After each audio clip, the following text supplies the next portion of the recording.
हम एक ऐसी दुनिया में रहते हैं जहां लोग बड़े पैमाने पर मुनाफा कमाने की कोशिश में लगे रहते हैं।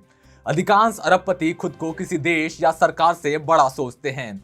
जेफ बेजोस ने भी वही सोचा, लेकिन मुकेश अंबानी के नेतृत्व में रिलायंस इंडस्ट्रीज द्वारा वास्तविकता की एक खुराक बेजोस को दी गई है।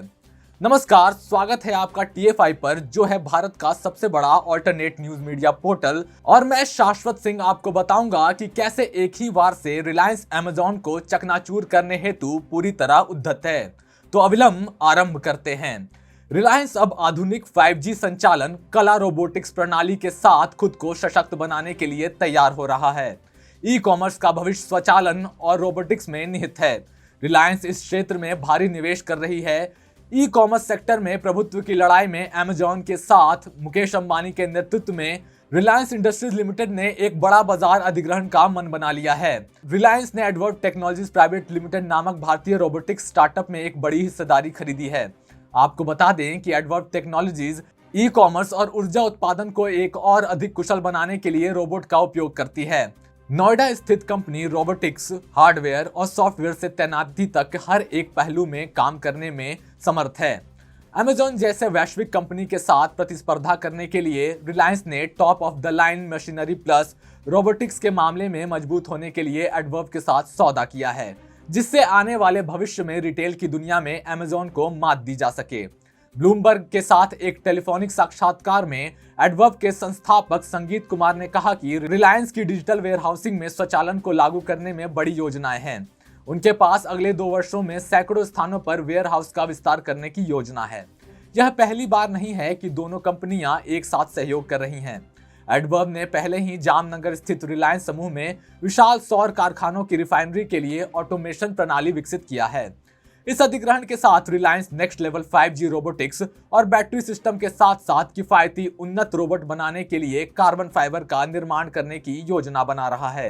रिलायंस इंडस्ट्रीज ने $132 मिलियन के लिए रोबोटिक्स स्टार्टअप एडवर्ब टेक्नोलॉजीज में बहुमत की हिस्सेदारी ली है, जो ऊर्जा से दूरसंचार समूह के रूप में अपने कारोबार को स्वचालित करता है। एडवर्ब ने Reliance, Flipkart, HUL, Asian paints, Coca Cola, Pepsi, ITC और मैरिको के लिए अत्यधिक स्वचालित गोदाम विकसित किए हैं। इस निवेश के साथ रिलायंस में एडवर्ब में लगभग 54% हिस्सेदारी होगी। यह वित्त पोषण यूरोप और अमेरिका में कंपनी के विस्तार में तेजी लाएगा और इसे एक बड़ी रोबोटिक विनिर्माण सुविधा स्थापित करने में सक्षम बनाता है।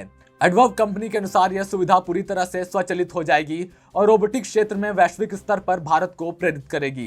एडवर्ब भी यूरोप, अमेरिका और भारत में एक नवाचार प्रयोगशाला स्थापित करने की योजना बना रहा है।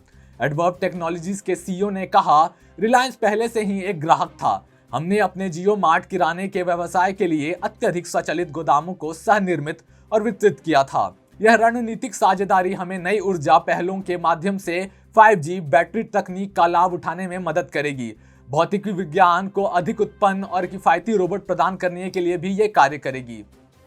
उन्होंने कहा कि रिलायंस गोदामों को स्केल कर रहा है, उन्हें एक समर्पित साथी की आवश्यकता थी।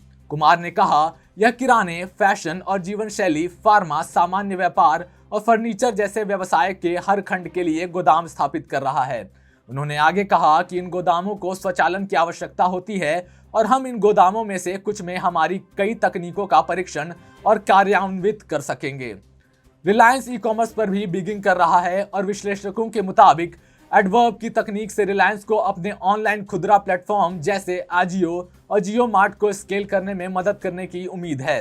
यह रिलायंस को अपने फर्मों को स्वचालन समाधान प्रदान करने में भी मदद करेगा, जिसमें डिलीवरी फर्म डुंजो और ऑनलाइन फार्मा फर्म नेटमेट्स जैसे निवेश हैं। जून 2016 में संगीत कुमार, प्रतीक जैन, वीर सिंह, सतीश कुमार शुक्ला और अमित कुमार द्वारा स्थापित एडवर्ब के सिंगापुर, नीदरलैंड और ऑस्ट्रेलिया में 100% सहायक कंपनियां हैं। यह रोबोटिक्स, स्वचालित भंडारण और पूर्ण प्राप्ति प्रणाली, पिकिंग और सॉफ्टवेयर में उत्पादन करता है। एडवर्ब ने रोबोट को 100 से अधिक ग्राहकों को प्रदान किया है, जिससे उनकी प्रक्रियाओं को सुव्यवस्थित करने में सहायता मिलती है।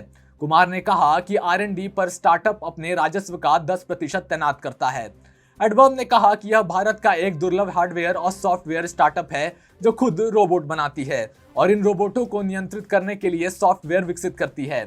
यह इसे अपने उत्पादों में अद्वितीय और इनोवेटिव विशेषताओं को जोड़ने की अनुमति देता है और ग्राहकों के मौजूदा बुनियादी ढांचे और सॉफ्टवेयर सिस्टम के साथ अनुकूलन और आसान एकीकरण प्रदान करता है।